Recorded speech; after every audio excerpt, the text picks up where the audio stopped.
Shabbat Shalom. Our conversation about the weekly Torah portion continues. So why is it important to know what the Sedra is on a given week? So there I was at a private briefing just 2 days ago, dealing with geopolitical issues in the Middle East. I'd come to listen and to learn, not to speak. But the moderator, right before the meeting began, turned to me and said, "Stan, so before we begin, let's have a Devar Torah." What? No prep time? 20 people turned to face me and silently waited. But the truth is that I had just started focusing on preparing for this week's posting. So I smoothly delivered some teaching about Noah and rainbows, and we were off to the races. So now I have 2 unbreakable rules. First, everyone in my family, young and old alike, must have a valid passport just in case. And my new principle, everyone had better know what the weekly Sedra is just in case.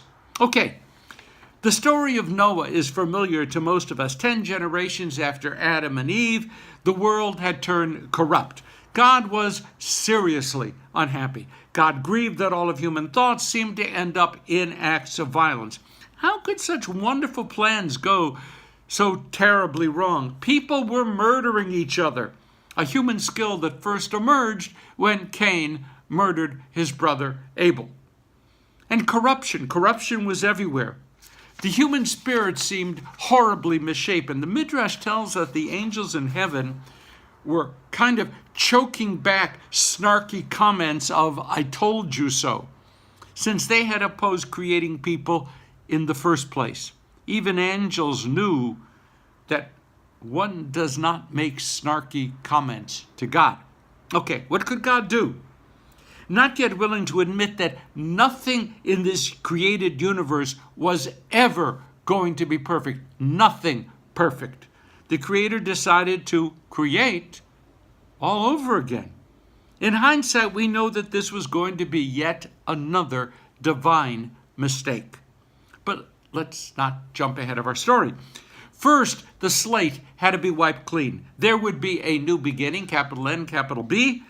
But just as later on, all of those who left Egypt had to die off before the Israelites could enter the promised land. So here too, all would have to die before there could be a new beginning.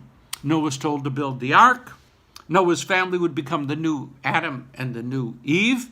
And their sons' families would repopulate the earth. Who were the 3 sons of Noah? Right. The children of Japhet would take care of what today we call Europe. Ham's family, sometimes pronounced Ham, but that's not kosher. Ham's family would take care of Africa, and Shem's kids, the Semites, Shem's kids would fill the Middle East. There was no need to take care of Asia because Asia barely registered in the consciousness of those who first created the flood story. The destruction that came from the flood was total. Emche et ha'adam. I'm going to utterly blot out all of the descendants of Adam. All of human and animal life, except for those aboard the ark, was wiped out. Marine life, however, fared pretty well. Good news for the orcas. And of course, the dove achieved world-class status in this story. But this time God was going to hedge the divine bet. There were going to have to be rules put in place to govern, to regulate human behavior. God was going to make explicit the behaviors required to avoid yet another expression of divine disfavor. There would be 7 laws, the so-called Noahide laws, the laws aimed at the descendants of Noah, which would be binding on absolutely everyone, pagan and monotheist, atheist, polytheist alike, everybody. Pinchas Peli lovingly points out that what we are reading here is of a God of empathy, a suffering God who felt deeply the pain and the confusion of all creatures. God was also feeling huge pain at the realization that there are some things that not even God can do. So much for omnipotence, so much for omniscience. What were those 7 no-chad laws that would be binding on every human being? They would represent an articulation of absolute values and thus be a hope for a safeguard against our returning to violence. The rabbis don't find those 7 explicitly in the Sedra, but in the Talmud they do come up with lists of what the big 7 were. Number 1, no idol worship, no sexual immorality, no murder, no blasphemy, no theft, no injustice toward others, and don't eat flesh torn from a living animal. What are the big takeaways here? Interesting. First of all, it's clear that the biblical ideal is to be vegetarian. In our Sedra, Noah and his descendants are given the right to eat meat. But to be vegetarian is clearly the preferred status.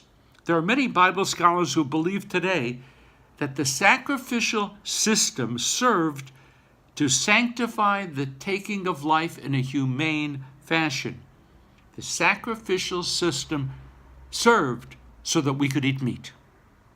The second takeaway is that people living with other people need formal laws if they're going to survive. We are, by our very nature, quite dangerous.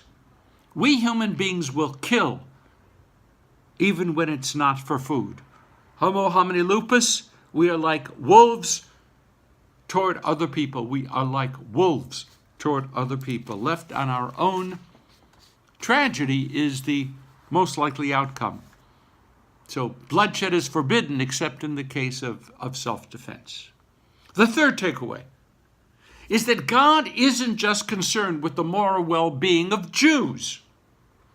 Our very creatureliness means that we are bound to God. And God has expectations of us no matter who we are. God is universal, so God's concerns are universal. Whatever rewards might be waiting for Jews are waiting for all people. Amos, Halochivnei Kushim atem li b'nei Israel. Are you not like the Ethiopians unto me, O children of Israel, and others as well? All peoples. God is God. The fourth takeaway is an absolute awareness of the power of our sexual drives to control our behavior. Sounds quite Freudian. Without rules governing sexual morality, we would rip our families and our communities apart.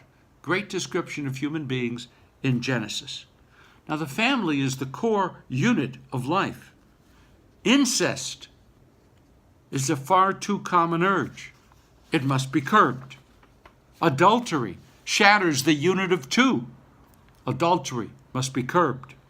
Sexual abuse reduces others to the status of being our personal property to do with as we will. Sexual abuse must be curbed. The fifth takeaway is the necessity of courts of law that act with favor neither toward the rich nor toward the poor, that know how to blend justice and mercy together, that resist the impulse of rulers to stand above the law. The Torah is really clear about that. That can exercise as much concern for the rights of an individual as for the demands of the communal. It's powerful stuff. But many of the rabbis were, of course, not satisfied with a puny list of 7 great values. They wanted the world, Jewish and non-Jewish alike, to have an extensive set of rules by which to live. So one of the rabbis even drew up a personal list of 100 such laws. But mainstream Judaism held with the 7. Now the 7 are for everyone. The 613 are for Jews alone. Respect life, all life, human life, animal life, accept boundaries around human behavior, even as we know that we chafe against those boundaries because each of us has urges that would move us in different directions. Fight for justice.